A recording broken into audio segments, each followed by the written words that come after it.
Bonjour à tous, dans cette vidéo nous allons voir comment utiliser l'expression de la loi binomiale pour résoudre un problème de seuil. Dans l'exemple, on nous dit qu'une entreprise confie à une société de sondage par téléphone une enquête sur la qualité de ses produits. Alors on sait que la probabilité qu'une personne contactée réponde au questionnaire est P égale 0,176. Donc la société effectue 10 appels téléphoniques et on suppose que ces appels sont indépendants. On note grand X le nombre de personnes qui ont répondu au questionnaire. Dans la première question, on nous demande quelle est la loi suivie par grand X et de préciser ses paramètres. Alors on commence par remarquer ici qu'on a une répétition de 10 épreuves de Bernoulli qui se font de manière indépendante et bien entendu identique. Donc ça fait penser au fait que grand X suit une loi binomiale. Donc tout d'abord, on va expliquer pourquoi on est en présence d'un schéma de Bernoulli.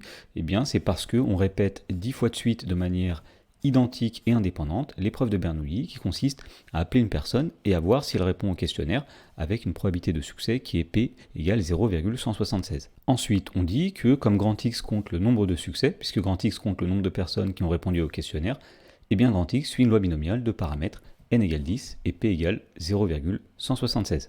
Dans la question numéro 2, on nous demande quelle est la probabilité pour qu'au moins une personne réponde au questionnaire. Autrement dit, ce qu'on cherche à calculer ici, c'est la probabilité que la variable grand X qui compte le nombre de personnes qui ont répondu au questionnaire soit supérieure ou égale à 1. Alors pour calculer P de grand X supérieur ou égal à 1, on va passer à l'événement contraire. Donc l'événement contraire de X supérieur ou égal à 1, c'est X strictement inférieur à 1. Donc P de X supérieur ou égal à 1, c'est 1 moins P de X strictement inférieur à 1. Ensuite, on va dire que comme grand X suit une loi binomiale, grand X ne prend que des valeurs qui sont des nombres entiers naturels. Et donc si un nombre entier naturel est strictement inférieur à 1, ça veut dire qu'il est inférieur ou égal à 0. Mais comme grand X est un nombre positif, c'est un nombre de succès, s'il est inférieur ou égal à 0, ça veut dire que X égale 0. Voilà, donc pour calculer la probabilité qu'il y ait au moins une personne qui réponde au questionnaire, on va calculer 1 moins P de X égale 0. Donc ici, c'est 1 moins, et donc on a une formule qui permet de calculer des probabilités du type P de grand X égale K quand grand X suit une loi binomiale. La formule est la suivante, P de grand X égale K, c'est K parmi N multiplié par P puissance K multiplié par 1 moins P à la puissance N moins K. Donc lorsqu'on applique cette formule ici, nous allons dire que c'est 0 parmi 10 multiplié par la probabilité de succès, c'est-à-dire 0,176 puissance k, c'est-à-dire puissance 0, multiplié par 1 moins 0,176 puissance 10 moins 0. Et donc ici on obtient 1 moins, alors 0 parmi 10 ça vaut 1, tout comme en général 0 parmi n ça vaut toujours 1. Donc une fois 0,76 puissance 0 ça donne 1, multiplié par 1 moins 0,176, c'est-à-dire 0,824 à la puissance 10. Donc si on réécrit cette expression de manière plus simple, c'est tout simplement 1 moins 0,824 puissance 10, et on trouve que P de X supérieur ou égal à 1 est égal à 0,8 556 981. Dans la question numéro 3, on nous demande combien faudrait-il faire d'appels téléphoniques au minimum pour que la probabilité qu'au moins une personne réponde au questionnaire soit supérieure à 0,999. Autrement dit, dans cette question, le nombre d'appels n'est plus égal à 10, il est égal à n où n est un nombre qu'on cherche, et on cherche à savoir pour quelle valeur de n on aura P de X supérieur ou égal à 1 supérieur à 0,99. Donc le but de cette question finalement va être ici de trouver la valeur de n en résolvant une inéquation dans laquelle n n'apparaît pas explicitement au départ, mais on va le faire apparaître. Alors P de X supérieur ou égal à 1 strictement supérieur à 0,99, c'est équivalent. Donc on avait dit tout à l'heure que P de X supérieur ou égal à 1 c'était la même chose que 1 moins P de X égale 0. Donc on va dire ici que c'est équivalent à 1 moins P de X égale 0 supérieur à 0,99. Ensuite, on va calculer P de X égale 0 comme tout à l'heure grâce à la formule qui dit que P de X égale 0, c'est 0 parmi n, puisque cette fois-ci, le nombre de répétitions est inconnu, multiplié par la probabilité de succès, c'est-à-dire 0,176 puissance 0, multiplié par 1 moins 0,176 puissance n moins 0. Et on veut que ceci soit supérieur à 0,99. Alors, cette inéquation est équivalente à 1 moins 0 parmi n, on sait que ça fait toujours 1, fois 0,176 puissance 0, on sait que ça fait 1, multiplié par 1 moins 0,176, c'est-à-dire 0,824, puissance n-0, c'est-à-dire puissance n.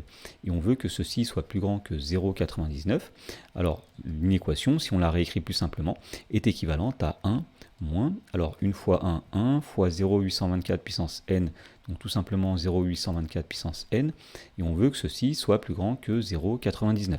Et on peut encore écrire cette inéquation comme étant équivalente à, alors on va faire passer le 0,99 de l'autre côté, 1 moins 0,99, c'est-à-dire 0,01, et on fait passer le moins 0,824 puissance n de l'autre côté, donc 0,01 est supérieur à 0,824 puissance n. Voilà, à partir de là, pour trouver le plus petit entier naturel n qui vérifie cette inéquation, il y a deux méthodes possibles. Alors la première méthode possible, va utiliser une calculatrice. Alors on va utiliser une calculatrice Texas Instruments, mais le principe serait le même avec une calculatrice Numworks ou une calculatrice Casio.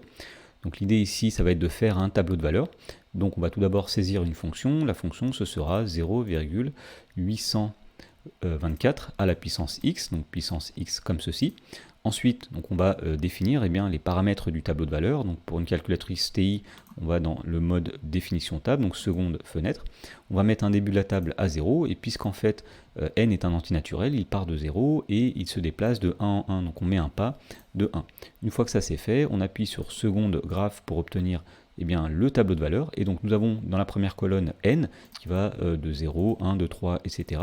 Et dans la deuxième colonne, nous avons 0,824 puissance n. Et donc comme on l'a dit, ce qu'on cherche ici, c'est pour quelle valeur de n 0,824 puissance n descend en dessous de 0,01. Donc il suffit tout simplement ici de se déplacer dans le tableau et de regarder quand est-ce que on est en dessous de 0,01. Alors on voit ici que pour n égale 23, 0,824 puissance 23 c'est 0,0116, et pour n égale 24, on est descendu en dessous de 0,01.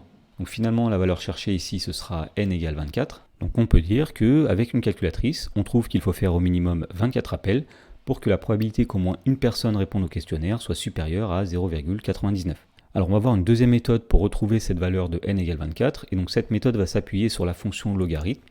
Alors on va dire que l'inéquation 0,01 plus grand que 0,824 puissance n est équivalente, donc lorsqu'on prend le logarithme des deux côtés, à ln de 0,01 plus grand que ln de 0,824 à la puissance n. Donc on n'a pas changé ici le sens de l'inégalité puisque la fonction logarithme est croissante sur 0 plus l'infini. Alors ici nous avons ln de 0,01 à gauche plus grand que, et on utilise une propriété de la fonction logarithme qui dit que ln de a à la puissance n est égal à n fois ln de a. Donc ici, nous avons donc n multiplié par ln de 0,824. Et donc pour conclure ici, il suffit simplement d'isoler n, c'est-à-dire qu'on va diviser par ln de 0,824. Alors attention, comme le nombre 0,824 est plus petit que 1, on sait que son logarithme sera un nombre négatif. Donc ici, nous allons diviser par un nombre négatif, c'est-à-dire que nous devons changer le sens de l'inégalité. Donc l'inéquation est équivalente à ln de 0,01 divisé par ln de 0,824, et donc on change le sens puisqu'on a divisé par un nombre négatif plus petit que n. Alors avec une calculatrice, on trouve que ln de 0,01 divisé par ln de 0,824, c'est environ égal à 23,79. Et donc comme n est un entier naturel qui est strictement plus grand que 23,79, on peut dire que ceci est équivalent à n supérieur ou égal à 24. Et donc on retrouve bien le fait qu'il faut faire au minimum 24 appels pour que la probabilité qu'au moins une personne réponde au questionnaire soit supérieure à 0,99.